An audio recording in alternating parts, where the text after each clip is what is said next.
l'enciclica, sia pure un poco indirettamente, appare rivolta essenzialmente ai laici, coloro che devono trasformare le strutture dell'economia, inserire in essa energie di solidarietà, di condivisione, di fraternità.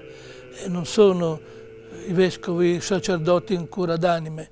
Intendiamoci, la storia della Chiesa Cattolica è piena di figure sacerdotali che hanno speso la loro vita per migliorare le condizioni delle popolazioni loro affidate. La storia italiana è piena di apostoli sociali, e da Luigi Sturzo a Don Giovanni Bosco a Don Milani, la galleria è lunghissima.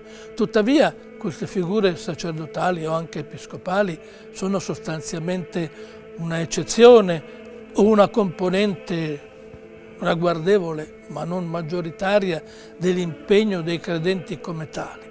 Di fatto, quando si invoca, per esempio, la umanizzazione dell'economia, un nuovo atteggiamento verso le questioni ecologiche, l'instaurazione di un'autorità politica mondiale, si fa evidente riferimento alla iniziativa, alla intraprendenza dei laici.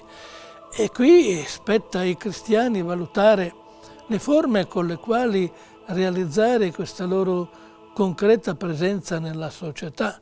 Dovremmo interrogarci fino a che punto i credenti operanti in ambito economico siano stati e siano capaci di superare un'economia fondata sul profitto, fino a che punto coloro che hanno responsabilità amministrative come credenti abbiano prestato adeguata attenzione ai problemi dell'ambiente, fino a che punto i politici impegnati nelle istituzioni internazionali abbiano percepito la necessità di questo governo politico mondiale.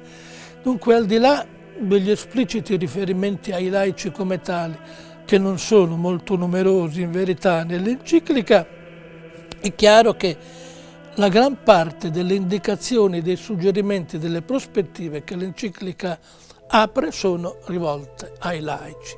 E spetta ai laici, presa visione dell'enciclica, dopo averla augurabilmente studiata e meditata, di assumere le decisioni conseguenti sul piano pratico.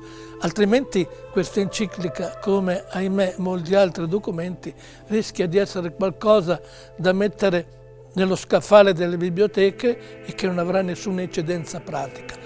La forza storica dell'enciclica dipenderà essenzialmente dalla capacità del laicato di farne propria la prospettiva e di rimboccarsi le maniche per la sua concreta realizzazione.